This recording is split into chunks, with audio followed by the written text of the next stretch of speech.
Hello, once again welcome you all in this class. In today's class we are going to discuss about direct memory access. Direct memory access or DMA is a method that allow input output device to send or receive data directly to or from the memory. It bypasses the CPU to speed up the memory operations, and it allows the transmission of data to be passed on at a very fast speed in between memory and the IO device. The whole process of DMA is controlled by a chip called DMA controller. DMA controller is very useful in those cases when mass amount of data is need to be transmitted by the IO devices to the memory or from the memory. Let us take an example. An example of sound file. Suppose we are playing some song and the song is available in the memory, and that data or the song data has to be transmitted from memory to the sound card. The sound card has a capability to process the sound data and produce the sound. But in between that, when the data is transmitted through the CPU, the CPU will reduce the speed of data transmission. That is why in such case DMA is very useful. Similarly, in the case of video file also, if the video file is available in the memory and the video has to be played by the graphics card of the system, then that data from memory to the graphics card has to be transferred at the high speed. If the data is transmitted through the CPU, the speed will be reduced. So that is why DMA controller is activated and taken charge, and the CPU is gone in the passive mode, and the DMA will monitor the overall process of the data transmission, and this will speed up the whole process. So let us study in detail how DMA works and what is the architecture of the DMA controller. As you have seen um, in the previous lecture also, the data transmission in the system in between the IO devices and the memory and the processor, the methods that we follow and we have discussed in the last classes are programmed IO, where the CPU has a program and CPU manage all the data transfer and CPU takes the initiative. In the second mode of data transmission, the interrupt driven IO, where the IO devices, when they are ready with the data, they take the initiative and they send the interrupt signal to the processor, and then processor will allow them to transmit the data.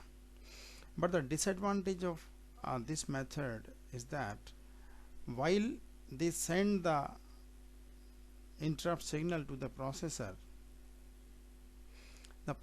is busy in instruction cycle, and the processor pays attention to the IO device only after completing the instruction cycle. So it got some delay.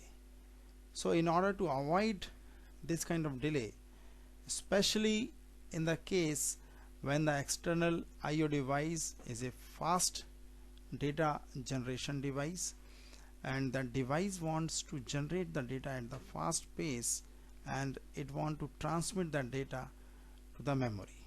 So in that case, we go for the third mode of data transmission, that is DMA, direct memory access.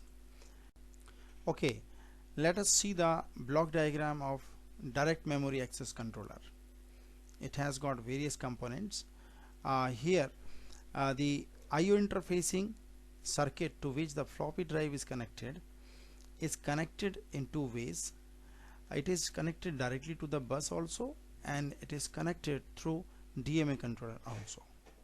So when the floppy drive is a fast data transmission device, it wants to send the data to the memory directly without the interference of CPU. Then the floppy drive will send DREQ, that is DMA request signal, to the DMA controller.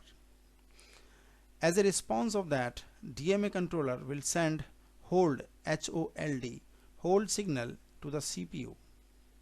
When the CPU receives the hold signal sent by the DMA controller, it responds by HLDA, hold acknowledgement signal, and the hold acknowledgement signal is received by DMA controller. Then the DMA controller will send DACK, that is DMA acknowledgement signal, to the device and say the DMA transmission is ready. Now you can start sending the data, and the data will be transmitted by the bus at the fast speed to the memory. Here it is a block diagram of DMA controller circuit. The DMA controller circuit mainly has four components. Data count, it is a register which counts the number of bytes has to be transmitted or the received by the DMA controller. Data register is actually a data buffer which holds the data which is either received by the DMA controller or which is transmitted by it. The address register is holding the address of memory locations to which the data has to be transmitted or from where the data has to be received. And along with that, the control logic circuit is there which sends different type of signals in between the bus and the IO devices, like DMA request signal, DMA acknowledgement signal, interrupt signal, read and write signal. So these are the various signal which a DMA controller can receive. So overall, this is the explanation of hold DMA system, and again I will come up with the next topic in the next video. Thank you very much.